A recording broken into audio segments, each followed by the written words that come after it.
ارتقا ایپیسوڈ 1 انتصاب۔ یہ کتاب ایک مشترکہ تخلیقی سفر کا نام ہے۔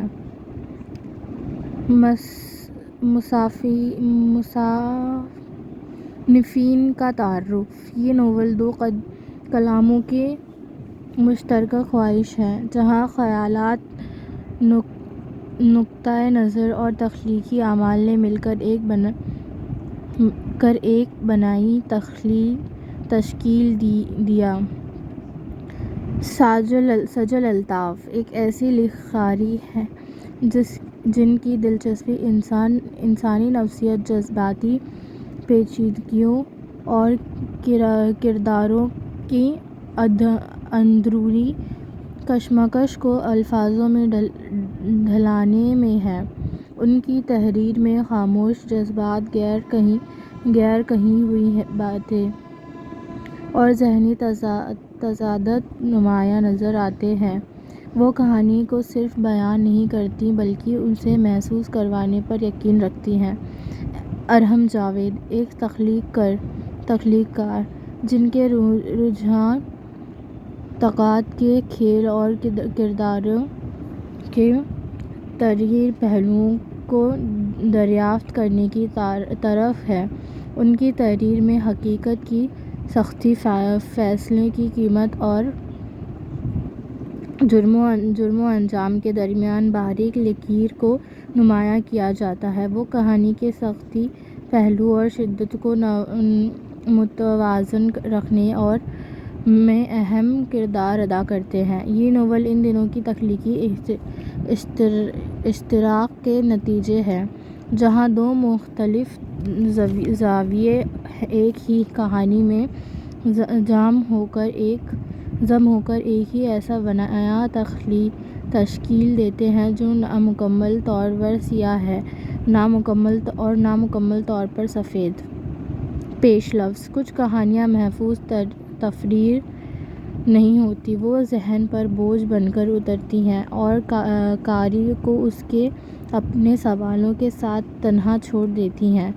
زیر نظر ناول بھی اسی نوعیت کی ایک کہانی ہے۔ یہ تحریر انسانی نفسیات اور ان کے گوشوں میں جھانکنے کی ایک کوشش ہے، جہاں خوف، لالچ، محبت، نفرت، طاقت اور دھوکہ ایک دوسرے میں اس طرح الجھ جاتے ہیں کہ حق اور باطل کی حدیں دھندلا جاتی ہیں۔ یہ کہانی کسی ایک کردار کی نہیں بلکہ ان فیصلوں کی ہے جو کمزور لمحوں میں کیے جاتے ہیں اور پھر پوری زندگی کا رخ بدل دیتے ہیں۔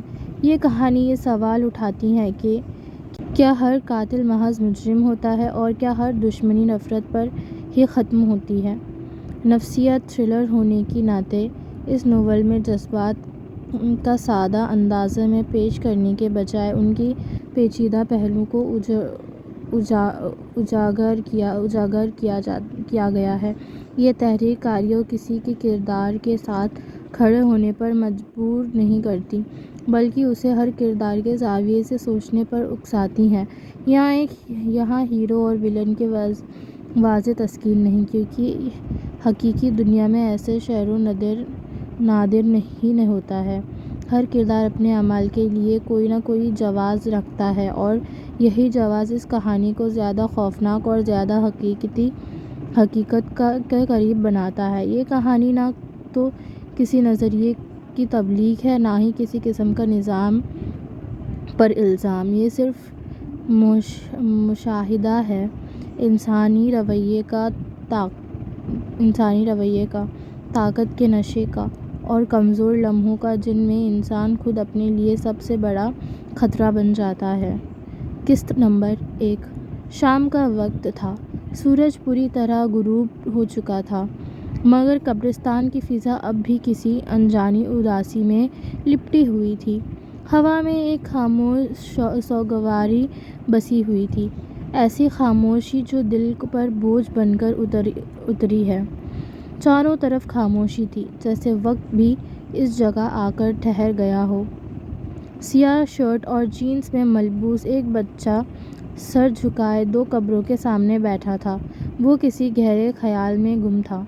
لڑکے کا رنگ غیر معمولی طور پر زرد پڑا تھا، آنکھیں بالکل خالی۔ ایسا لگ رہا تھا جیسے زندگی کا کوئی مقصد ہی نہیں۔ قبروں پر نصب تختیوں پر نام واضح تھا: احمد زمان اور فرحت زمان۔ سعدی! پیچھے سے کسی نے اس کا نام پکارا۔ قدموں کی آوازیں اس کے قریب آتی گئیں۔ سعدی نے آہستہ سر اٹھایا۔ سعدی! جتنی دفعہ بھی یہاں آ جاؤ، مرے ہوئے لوگ واپس نہیں آتے۔ صحیح کہا۔ سعدی نے قبروں پر پھول نچھاور کیا، پھر خاموشی سے اپنی جگہ سے کھڑا ہو گیا۔ مڑ کر دیکھا تو سامنے ایک لمبے قد کا آدمی کھڑا تھا، سیاہ پینٹ کوٹ میں ملبوس، چھوٹے بال، ہلکی سی داڑھی اور چہرے کا تاثر بہت مطمئن۔ ایک باوقار اور مضبوط شخصیت۔ 5 سال بعد صبح کا وقت تھا۔ کمرے میں پردوں سے آتی ہلکی روشنی پھیلی ہوئی تھی۔ الارم کلاک کی آواز مسلسل پورے کمرے میں گونج رہی تھی۔ سعدی نے آنکھیں ملتے ہوئے ہاتھ بڑھایا اور الارم بند کر دیا۔ چند لمحے بستر پر بیٹھا رہا، جیسے نیند اور حقیقت کے درمیان کوئی فاصلہ ہو۔ وہ اٹھا، باتھ روم کی طرف بڑھا اور شاور لے کر خود کو تازگی کے حوالے کر دیا۔ تولیہ کندھے پر ڈالے وہ کلوزٹ کے سامنے آ کھڑا ہوا۔ چند لمحے کپڑوں کو غور سے دیکھتا رہا، پھر انتخاب کیا۔ نیلا پینٹ اور کوٹ، جس کے ساتھ ایک سفید شرٹ۔ اس نے پرفیوم چھڑکا، بال سنوارے اور آہستہ قدموں سے نیچے لیونگ روم کی طرف آ گیا۔ میز پر کافی کا ایک مگ رکھا تھا۔ وہ کرسی پر بیٹھ گیا اور پھر اپنی صبح کی کافی ختم کرنے لگا، جیسے آنے والے دن کے بوجھ کے لیے خود کو تیار کر رہا ہو۔ قابل اس کے پاس آیا۔ سعدی! چلو، آج تمہیں کمپنی کے شیئر ہولڈرز کی میٹنگ میں جانا ہے۔ آج تمہاری ایکویزیشن ہے۔ سعدی نے بغیر کسی تاثر کے ساتھ سر ہلایا اور اس کے ساتھ گاڑی کی طرف بڑھ گیا۔ ڈرائیور نے فوراً دروازہ کھولا اور وہ خاموشی سے گاڑی میں بیٹھ گیا۔ چند ہی لمحوں میں گاڑی شہر کی مصروف سڑکوں سے نکل کر ایک بلند و بالا عمارت کے سامنے آ کر رک گئی۔ شیشے سے بنی اس عمارت پر چمکتا ہوا بورڈ ڈور سے اپنی حیثیت کے اعلان کر رہا تھا: زمان گروپ آف انڈسٹریز۔ یہ صرف ایک کمپنی نہیں تھی، بلکہ ایک سلطنت تھی، جو برسوں کی محنت، فیصلوں اور قربانیوں سے کھڑی کی گئی تھی۔ سعدی گاڑی سے اترا۔ اندر داخل ہوتے ایک وسیع اور شاندار لابی ان کا استقبال کر رہی تھی۔ سفید سنگ مرمر کا فرش، شیشے کی دیواریں اور ہر طرف مصروف ملازمین۔ کوئی فائل تھامے تیزی سے چل رہا تھا تو کوئی فون پر اہم باتوں پہ الجھا ہوا تھا۔ ہر چہرے ذمہ داری کا بوجھ اٹھائے ہوئے تھے۔ یہ فائنانس فلور ہے، قابل نے چلتے ہوئے کہا۔ یہاں سے کمپنی کے تمام مالی فیصلے کنٹرول ہوتے ہیں۔ لفٹ اوپر کی طرف بڑھنے لگی۔ مارکیٹنگ اور اسٹریٹجی ڈپارٹمنٹ اوپر ہے۔ بین الاقوامی ڈیلز، نئے پروجیکٹس، سب کچھ یہاں طے پاتا ہے۔ لفٹ کے شیشے سے شہر نیچے سمٹتا دکھائی دے رہا تھا، جیسے سعدی کی زندگی بھی کسی نئے مرحلے میں داخل ہو رہی ہو۔ قابل نے آفس کا دروازہ کھولا۔ یہ رہا زمان صاحب کا آفس، جو آج سے تم سنبھال لو گے۔ سعدی نے دونوں ہاتھ جیبوں میں ڈالے اور خاموشی سے کمرے میں داخل ہو گیا۔ یہ ایک وسیع اور باوقار دفتر تھا۔ لکڑی کی نفیس الماریاں، دیوار پر اعزازات، سرٹیفکیٹس اور ایوارڈز، اور سامنے شیشے کی بڑی کھڑکی جس پر پڑا پورا شہر اس کے قدموں میں بچھا ہوا محسوس ہو رہا تھا۔ مگر سعدی کی نظریں ان سب سے پھسلتی ہوئی سیدھے میز پر رکھی ایک تصویر پر جا ٹھہری۔ وہ آہستہ آہستہ اس کی طرف بڑھا۔ یہ ایک فیملی فوٹو تھی۔ سعدی نے تصویر اٹھائی اور اسے غور سے دیکھنے لگا۔ تصویر میں ایک مسکراتا ہوا مرد، ایک باوقار عورت اور ان کے درمیان کھڑا ایک کم عمر لڑکا، جس کی آنکھوں میں معصومیت اور خواب جھلک رہے تھے۔ سعدی کی انگلیاں فریم کے کنارے پر خود بخود بھیج گئیں۔ وہ لڑکا تھا، وہ خود تھا۔ کمرے کی خاموشی یکایک بھاری ہو گئی، جیسے ماضی کی یادیں دیواروں سے نکل کر اس کے ارد گرد جمع ہو رہی ہوں۔ ایک لمحے کو یوں لگا جیسے وہ برسوں پیچھے کھڑا ہو، اس وقت میں جب یہ مسکراتے زندہ تھے۔ انسان کا ماضی ہمیشہ اس کا پیچھا کرتا ہے۔ سعد اپنے خیالوں سے نکل کر چونک گیا اور پیچھے کو مڑا۔ سامنے کھڑا شخص اس کی توجہ یکدم اپنی جانب کھینچ لے گیا۔ وہ قابل تھا، ہمیشہ مطمئن سی مسکراہٹ چہرے پر سجائے۔ قابل کا وجود خود ایک تاثر رکھتا تھا۔ اس کا قد لمبا اور جسم متناسب تھا، جیسے اس نے کبھی جم سے چھٹی نہ لی ہو۔ اس کی چال میں اعتماد اور انداز میں ایک فطری رعب جو بنا کچھ کہے بھی سامنے والے پر اثر ڈال دیتا تھا۔ اس کی سرمئی آنکھیں غیر معمولی حد تک گہری اور پرکشش تھیں، ایسی آنکھیں جو لمحے بھر میں کسی کو بھی اپنی گرفت میں لے لیں۔ اس کی مسکراہٹ نہایت خوبصورت تھی، نہ بے حد زیادہ نمایاں، نہ ہی بے حد مدھم، بس اتنی دیکھنے والا ٹھہر کر اسے دیکھتا رہ جائے۔ اس کے بال درمیانی لمبائی کے تھے، سلیقے سے سنوارے ہوئے، اور اس کی شخصیت کا ہر پہلو اس بات کی گواہ دیتا تھا کہ وہ خود کو بے حد ویل مینٹین رکھتا ہے۔ لباس، وضاقت اور باڈی لینگویج سب کچھ نہایت متوازن اور پرکشش تھا۔ اسے دیکھ کر یہ گمان ہوتا تھا کہ وہ ابھی 24 سال کے آس پاس ہی ہوگا۔ قابل کے بارے میں ہر چیز خوبصورت تھی۔ یہ عادت کب چھوڑو گے قابل؟ میرا خیال کرنا چھوڑ دو، اس میں تنہائی کے علاوہ کچھ نہیں۔ تم جانتے ہو میں اپنا وعدہ نہیں توڑ سکتا۔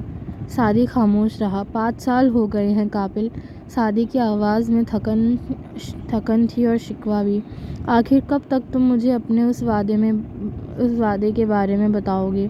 قابل نے کوئی جواب نہیں دیا۔ کمرے میں بس گہری گھڑی کی ٹک ٹک گونج رہی تھی۔ قابل کی نظریں کہیں اور جمی رہیں، چہرے پر وہی بے تاثر پرسکون جو ہمیشہ سعد کو بے بس کر دیتا تھا۔ سعد ایک لمحے کو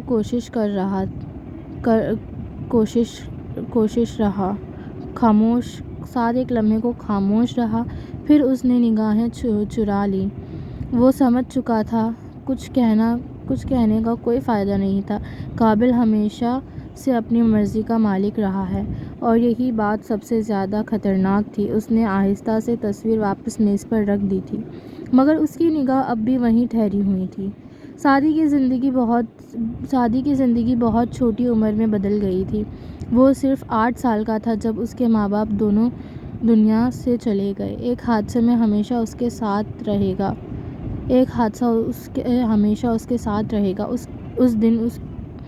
اس دن کے بعد اس کی زندگی میں سب کچھ خالی سا ہو گیا۔ گھر کی رونق، ماں کی محبت اور باپ کا سایہ سب ختم ہو گیا۔ اس کے بعد قابل نے ہی سعد اور کمپنی دونوں کو سنبھالا۔ قابل احمد زمان کا سب سے قیمتی اثاثہ تھا۔ احمد زمان کی وفات کے بعد اس نے کبھی کمپنی کو نقصان نہیں پہنچنے دیا۔ قابل سعدی کا سرپرست تھا، مگر اس نے صرف ذمہ داری نہیں نبھائی بلکہ سعدی کے لیے ماں باپ دونوں کا کردار ادا کیا۔ اس نے سعدی کی پرورش پوری محبت اور توجہ کے ساتھ کی، اسے اچھی تعلیم دلوائی اور زندگی کے ہر ضروری سبق سے روشناس کرایا۔ قابل نے سعدی کو مارشل آرٹس، کھیل اور بزنس میں سب کچھ سکھایا۔ کم عمر ہونے کے باوجود اس نے سعدی کو مضبوط اور سمجھدار بنایا۔ وہ آہستہ آہستہ گزر گیا، وقت آہستہ آہستہ گزر گیا اور اب سعدی 18 سال کا ہو چکا تھا۔ اب وقت آ گیا تھا کہ وہ کمپنی کی ذمہ داری خود سنبھال لے۔ وہ کمپنی جو کبھی اس کے والد کا خواب تھی، اب سعدی کی ذمہ داری بن چکی تھی۔ قابل کے ہوتے ہوئے یہ ذمہ داری بہت آسان لگتی تھی۔ 2 سال بعد ہر طرف خون کے چھینٹے تھے، ایک بچے کے رونے کی آواز فضا میں گونج رہی تھی، سب کچھ دھندلا ہو رہا تھا۔ لال رنگ کی چھری ہاتھوں سے ٹپکتا ہوا خون، اور وہ شخص آہستہ آہستہ اس بچے کی طرف بڑھ رہا تھا۔ اچانک سعدی کی آنکھ کھل گئی۔ وہ ہل نہیں پا رہا تھا، جیسے کسی نے اس کے جسم کو جکڑ لیا ہو۔ سانس رک سی گئی تھی اور آواز حلق میں اٹک کر رہ گئی تھی۔ یہ بہت اندھیری رات تھی۔ سعدی کا جسم حرکت سے قاصر تھا۔ کہیں بہت دور سے مسکراہٹ کی آواز آ رہی تھی۔ سعدی کو محسوس ہو رہا تھا کہ کوئی وجود اس کے بہت قریب ہے۔ سعدی کا وجود سن پڑ گیا۔ اس کے بائیں طرف ایک سایہ تھا۔ اچانک اس نے لمبی سانس لی اور جھٹکتے ہوئے اٹھ بیٹھا۔ اس کا پورا جسم پسینے میں بھیگا ہوا تھا۔ سانس مشکل سے آ رہی تھی، دل زور زور سے دھڑک رہا تھا۔ کمرے میں گپ اندھیرا تھا اور گھڑی رات کے 3 بجا رہی تھی۔ اس نے پاس رکھا گلاس اٹھایا اور پانی پیا۔ ہاتھ اب بھی کانپ رہے تھے۔ یہ خواب اور سلیپ پیرالائسس آج بھی اس کے پیچھا نہیں چھوڑ سکے تھے۔ 11 سال گزرنے کے بعد بھی وہ منظر، وہ آوازیں، وہ خوف اور وہ پرچھائیں، سب کچھ ویسا ہی تھا۔ یہ خواب اب بھی اسے اسی طرح پریشان کر رہے تھے جیسے ماضی ابھی تک اس کے اندر زندہ ہو۔ ان 2 سالوں میں کمپنی نے بہت ترقی کی تھی۔ سعدی کی قیادت میں زمان گروپ آف انڈسٹری نے نیا راستہ کھولے تھے۔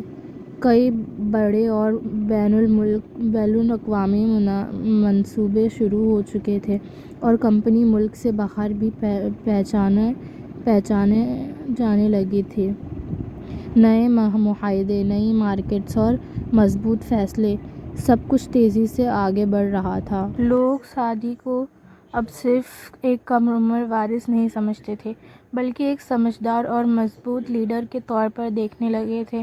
اس کے فیصلے صاف، بروقت اور فائدہ مند ثابت ہوئے تھے۔ میٹنگ روم میں اب اس کی بات غور سے سنی جاتی۔ شیئر ہولڈرز کا اعتماد مضبوط ہو چکا تھا اور ملازمین اس کی قیادت میں خود کو محفوظ محسوس کرتے تھے۔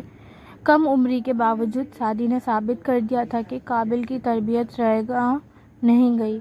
اس نے نہ صرف کمپنی کو سنبھالا بلکہ اس نے ایک نئی پہچان بھی دی۔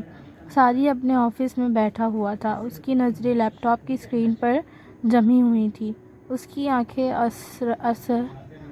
اثر رکھتی تھیں، ایسی آنکھیں جو دیکھتی کم اور سہتی زیادہ محسوس ہوتی، جیسے ان میں برسوں کی تھکن اور ان گنت کہانیاں بھی ہوں۔ وہ اپنے بال ہمیشہ پیچھے کی طرف بناتا تھا، ایک ہی انداز میں، جیسے زندگی میں تبدیلی کی کوئی گنجائش ہی نہ چھوڑی ہو۔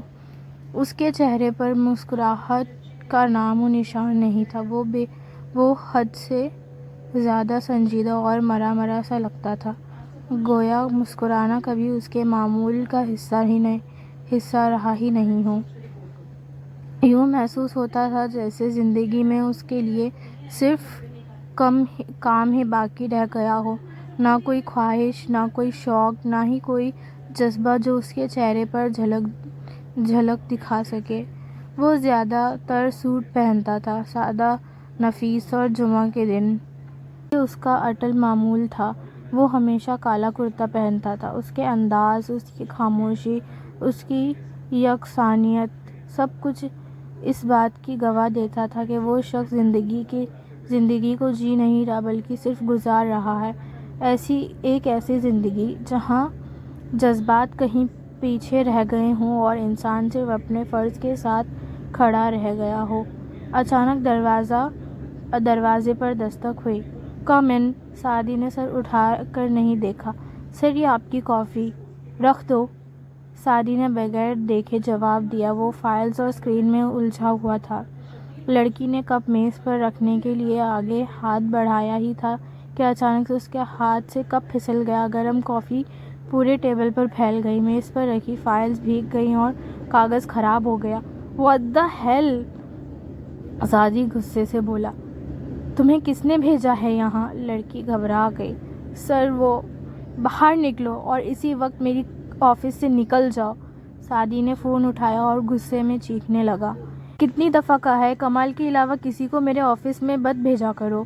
دوسری طرف سے آواز آئی۔ "I'm sorry سر، یہ نئی انٹرن ہے مایا۔" "کیا ہوا؟ کچھ ہوا ہے؟ کسی کو بھیجو اور میرے آفس کی صفائی کرواؤ۔" فون بند ہو گیا۔ مایا وہیں کھڑی تھی، ساکت اور خوف زدہ۔ "تم ابھی تک یہاں کھڑی ہو!" سعدی دوبارہ اس پر چیخا۔ "I'm sorry سر۔" "جاؤ یہاں سے!" سعدی اپنی جگہ سے کھڑا ہو گیا۔ مایا نے ایک بار پھر آہستہ سے سوری کہا اور سر جھکائے وہاں سے چلی گئی۔ مایا گھبرا کر باہر آئی۔ چہرے پر خوف اور بے بسی صاف نظر آ رہی تھی۔ اس کے ساتھ ایک کلیگ تھی جو اسے تھوڑا حوصلہ دینے کی کوشش کری۔ پریشان مت ہو، تمہارا قصور نہیں، سعدی سر ہی کھڑوس ہیں۔ مایا نے سوال کیا۔ "کیا وہ سب کے ساتھ ایسے ہی پیش آتے ہیں؟" کلیگ نے آہستہ سر ہلایا۔ "ہاں، ایسے ہی ہیں۔ ان کا غصہ ہمیشہ ان کی ناک پر رہتا ہے۔ بہت کڑوی شخصیت کے مالک ہیں۔ وہ تھوڑی دیر رک گئی، پھر نم لہجے میں بولی۔ "اور تم پریشان مت ہو، تمہیں ان سب کی عادت ہو جائے گی۔" مایا نے ایک لمبی سانس لی۔ اللہ کرے۔ اتنے میں ہیڈ آف ڈپارٹمنٹ خود وہاں آ گئے۔ "مایا نے اگلے ایک ہفتے کے لیے اوور ٹائم کرے گی۔ یہ سعد صاحب کا آرڈر ہے۔" مایا وہاں کھڑی بے بسی کی تصویر بنی رہ گئی۔ ان کے پاس فیصلے کو قبول کرنے کے سوا کوئی اور چارہ نہیں تھا۔ تنخواہ تک نہیں دے رہے ہیں اور اوور ٹائم کروا رہے ہیں۔ مجھے میم نے کہا تھا کہ کافی دے دو۔ مجھے کوئی شوق نہیں تھا کہ میں ایسے گھٹیا مرد کو صبح سویرے کافی پلاؤں۔ ایک سیکنڈ، کس میم نے؟ پتہ نہیں، انہوں نے لال کوٹ پہنا ہوا تھا۔ مایا نے گہری سانس لی۔ اس کمپنی میں 20,000 لوگ کام کرتے ہیں، جس میں سے 1,000 عورتیں۔ کوئی بھی تم سے کچھ بھی کہے گا تو تم مان لو گی؟ اب تم جاؤ، اب تو جو ہونا تھا ہو گیا۔ میں کر بھی کیا سکتی ہوں؟ جب کچھ اچھا کرنے کی کوشش کرتی ہوں، سب بگڑ جاتا ہے۔ انٹرنز کو ٹریننگ کے لیے بلایا گیا ہے، وہاں تمہارا تعارف بھی کروایا جائے گا، اس کی تیاری کر لو۔ اچھا، اس نے اداسی سے لہجے میں کہا اور خاموشی سے تیاری کرنے لگی۔ وہ دل ہی دل میں سوچنے لگی تھی کہ اسے آج صبح ہنسنا نہیں چاہیے تھا۔ شاید وہ لمحہ، وہ ہلکی سی مسکراہٹ اس کی کمزوری بن گئی تھی۔ اس نے اچھی طرح یاد تھا کہ جب بھی وہ ہنستی ہے، اس کے حصے میں آخر کار رونا ہی آتا ہے۔ دفتر کا ماحول آج بھی معمول سے بالکل مختلف تھا۔ فضا میں ایک عجیب سی گھبراہٹ تیر رہی تھی۔ ہر طرف افراتفری، دبے لہجوں میں باتیں، فائلز اٹھائے بھاگتے قدم، جیسے کسی یہاں دیکھے طوفان کی آہٹ ہو۔ قابل کاروباری معاملے کے سلسلے میں ملک سے باہر تھا اور اسی غیر موجودگی نے دفتر کو مزید بے سمت کر دیا تھا۔ سعد آج غیر معمولی طور پر دیر سے آیا۔ لفٹ سے نکلتے ہوئے اس نے ماحول کی اجنبیت محسوس کی، مگر حسب عادت اس نے نظر انداز کیا اور لمبے قدم اٹھاتے اپنے کیبن کی طرف بڑھ گیا۔ دروازہ کھولا اور ٹھٹک گیا۔ اس کی کرسی دوسری طرف شیشے کی جانب مڑی ہوئی تھی، جیسے کوئی وہاں بیٹھا ہو۔ نظریں بے اختیار بائیں طرف رکھے صوفے پر جا رہی تھیں۔ وہاں ایک خاتون بیٹھی تھی، انتہائی مہذب، باوقار شخصیت۔ کھلے بال، سیاہ پینٹ کوٹ، پرسکون انداز، مگر آنکھوں میں بے حد اعتمادی۔ سادی کے لہجے میں فوراً تلخی گھل گئی۔ کون ہو تم اور اندر کس نے آنے دیا؟ غصے میں اس نے کرسی کی طرف انگلی اٹھائی۔ ہیلو، تمہیں اندازہ بھی ہے یہ کرسی کس کی ہے؟ اوقات ہے تمہاری یہاں بیٹھنے کی؟ صوفے پر بیٹھی لڑکی سکون سے کھڑی ہوئی۔ اس کے چہرے پر نہ خوف تھا نہ گھبراہٹ۔ آپ اس انداز میں بات نہیں کر سکتے مسٹر سعد۔ وہ ایک قدم آگے بڑھی اور ایک وزٹنگ کارڈ سعد کی طرف بڑھایا۔ اچھا، اور مجھے کون روکے گا؟ مجھے روکے گا کون؟ تم؟ میں زرین عثمان ہوں، میڈم زائرہ شاہ میر کی وکیل۔ اور ویسے اس کمپنی میں 25% شیئر مدام زائرہ کے ہیں۔ لفظ 50% ہوا میں گونج کر رہ گئے۔ وہ زرین عثمانی تھی، اپنے کیریئر میں کبھی بھی ایک بھی کیس کے نہ ہارنے والی۔ قانون اس کے لیے محض پیشہ نہیں تھا بلکہ ایک جنگ تھی، اور وہ اس جنگ میں ہمیشہ فتح رہی تھی۔ عدالت کے کمرے میں اس کا نام آتے ہی مختلف فریق کے چہروں پر سنجیدگی چھا جاتی ہے، مگر عدالت کے باہر وہ صرف ایک وکیل نہیں تھی، وہ زائرہ کی کیئر ٹیکر بھی تھی۔ وہ زائرہ جس نے بہت کم عمری میں اپنے والدین کو کھو دیا۔ اس کے جانے کے بعد زرین ہی اس کی دنیا بن گئی۔ ماں کا لمس، باپ کا سایہ اور محافظ، زرین نے سب کردار نبھائے تھے۔ زائرہ کے لیے زرین صرف سرپرست نہیں بلکہ اس کی واحد پناہ تھی، اس کا سہارا، اس کا سب کچھ۔ اگرچہ زرین کی عمر 35 برس تھی، مگر اسے دیکھ کر کوئی بھی یہ اندازہ نہیں لگا پا رہا تھا کہ وہ 22-23 سال سے زیادہ کی ہوگی۔ اس کی شخصیت میں ایک تازگی تھی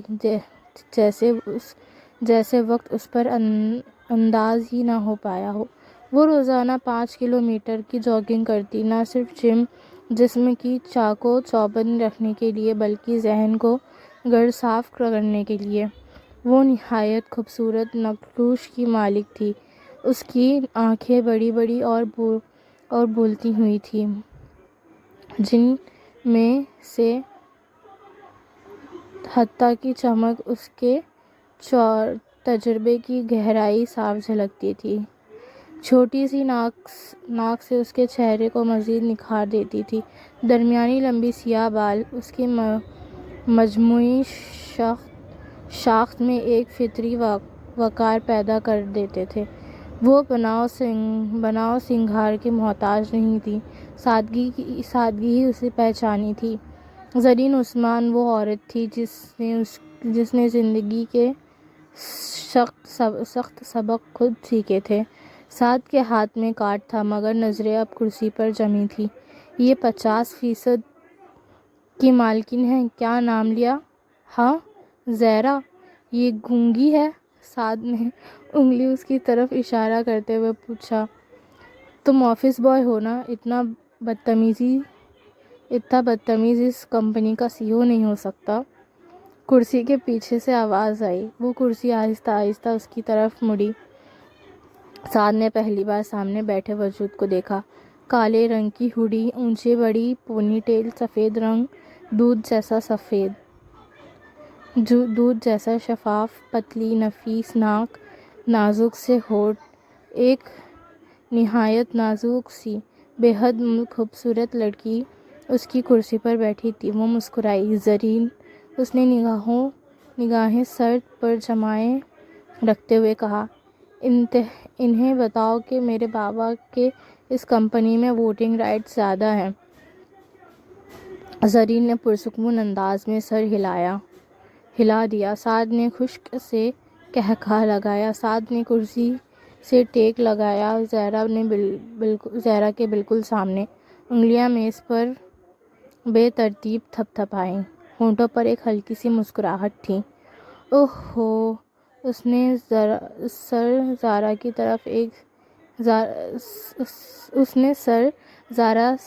ذرا سا ایک طرف جھکایا۔ بچی اپنے ابو سے ووٹنگ رائٹس پڑھ کر آئی ہے، مبارک ہو، تمہارا GPA اچھا آ جائے گا۔ وہ لمحہ بھر رکا، جیسے ذہن میں کوئی اور تشویش آمیز خیال آ گیا ہو، پھر کندھے اچکاتے ہوئے بولا، رکو، قبضہ ہارنے پر تمہارا تھیسس بھی لکھ دیتا ہوں۔ زہرا نے ایک ثانیہ کو اسے دیکھا، پھر آہستہ سے تالیاں بجائیں، ہونٹوں پر مصنوعی مسکراہٹ۔ وہ لمحہ سانس لے کر بولی، کتنے فنی ہیں آپ۔ اس نے میز پر پڑی فائلز اس کی طرف کھسکائی، انگلی سے ایک صفحہ کھولا اور نگاہیں سطح پر جمائیں۔ اب ذرا آپ اپنا مذاق بند کریں۔ لہجہ نرم تھا، اور بائیلاز میں شاہ میر حسن کا نام دیکھ لیجیے۔ کمرے میں ایک لمحے کو خاموشی پھیل گئی۔ سعد نے بے یقینی سے فائل پر نظر ڈالی، جیسے اس کے مندرجات پر یقین کرنا اس کے لیے ممکن ہی نہ ہو۔ لمحہ بھر کے لیے اس کی پیشانی کے بل بڑھے، پھر اس نے جان بوجھ کر فائل کو نظر انداز کرتے ہوئے ہٹا لی۔ تمہیں یہاں سے کچھ نہیں ملنے والا۔ گھر میں اپنے خوابوں سے شہزادے کے ساتھ جو کرنا ہے کرو، اپنے شیئرز، اپنے رائٹ، یہ سب اپنے ڈول ہاؤس تک رکھو۔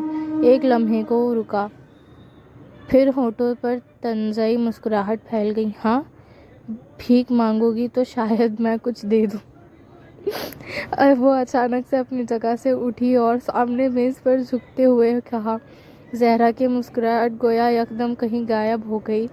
ایک تو تم آج کل کے مرد، اس نے ہلکی سی طنزی ہنسی کے ساتھ کہا، پتہ نہیں خود کو کیا سمجھتے ہو۔ نگاہیں سعد کی آنکھوں میں گاڑتے ہوئے وہ تھوڑا اور جھکی۔ یہ کمپنی میرے اور تمہارے بابا نے مل کر بنائی تھی۔ زہرا نے غرور آمیز لہجے میں بلند آواز میں کہا، اس کمپنی میں میرا بھی اتنا ہی حق ہے جتنا تمہارا ہے۔ کمرے کی فضا یکدم بھاری ہو گئی۔ یہ محض ایک جملہ نہیں تھا، یہ ایک اعلان تھا، اور سعد یہ بات بخوبی سمجھ گیا تھا۔ کمرے کی فضا یکدم بوجھل ہو گئی تھی۔ زہرا نے پلک تک نہیں جھپکی۔ اگر ایسا کچھ ہوتا تو قابل مجھے ضرور بتاتا، وہ کبھی غلطی نہیں کرتا۔ قابل کا نام سنتے ہی زرین کے چہرے کا رنگ اڑ گیا، وہ ایک لمحہ کو ٹھٹک گئی۔ تم قابل کو جانتے ہو؟ زرین نے بے اختیار کہا۔ ہاں، وہ میرا۔ سعدی نے فائل بند کی اور کرسی سے ٹیک لگائی اور سرد لہجے میں کہا، ہاں، وہ میرا اسسٹنٹ ہے، اور بدقسمتی سے اس کے پاس بھی تم لوگوں کے لیے وقت نہیں۔ زرین نے میز پر رکھی فائل کی طرف اشارہ کیا۔ پارٹنرشپ ایگریمنٹ میں قابل کا نام واضح طور پر لکھا ہوا ہے، وہ گواہ کے طور پر موجود تھا، اور اگر تم اس سے بلا لو تو ہمیں عدالت کے چکر نہیں لگانے پڑیں گے۔ سعدی کی آنکھوں میں ایک پل کی ناگواری ابھری۔ قابل چند دنوں کے لیے آسٹریلیا گیا ہوا ہے۔ جب وہ ملک سے باہر ہوتا ہے تو پاکستان میں کسی سے رابطہ نہیں رکھتا۔ زرین نے آہستہ سانس لی۔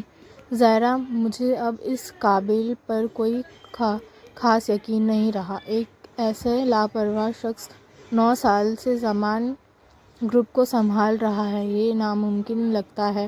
زرین نے مایوسی کے عالم میں کہا، ہاں، بہت افسوس ہوا، اور آپ لوگ جا سکتے ہیں۔ قابل اگلے ہفتے واپس آئے گا۔ سعدی کے لہجے میں ہلکی سی جھنجھلاہٹ تھی۔ زہرا نے کرسی پیچھے کی طرف کرتے ہوئے طنزیہ مسکراہٹ کے ساتھ کہا، تم بہت کھڑوس ہو، کسی لڑکی کو پسند نہیں آؤ گے۔ سعدی نے بہویں چھیڑیں، مجھ پر لڑکیاں مرتی ہیں۔ زہرا نے مصنوعی حیرت سے سینے پر ہاتھ رکھا، آہا، میں تو مر ہی گئی۔ اپنی نس کاٹنا چاہتی ہوں تمہارے لیے۔ کتنی پیاری باتیں کرتے ہو تم، مجھے الٹی آ رہی ہے اتنے پیار سے۔ زہرا نے طنزیہ انداز میں کہا۔ سعد نے ایک لمحے کے لیے زرین کی طرف دیکھا، جیسے کسی بات کا وزن تول رہا ہو۔ تم واقعی سمجھتی ہو کہ یہ بچی میری کمپنی چلا سکے گی؟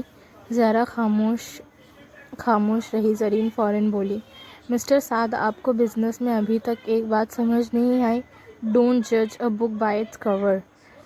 زہرا کے ورک ایتھک کا کوئی مقابلہ نہیں، وہ بس آپ کے رویے کو ریسیپروکیٹ کر رہی ہے۔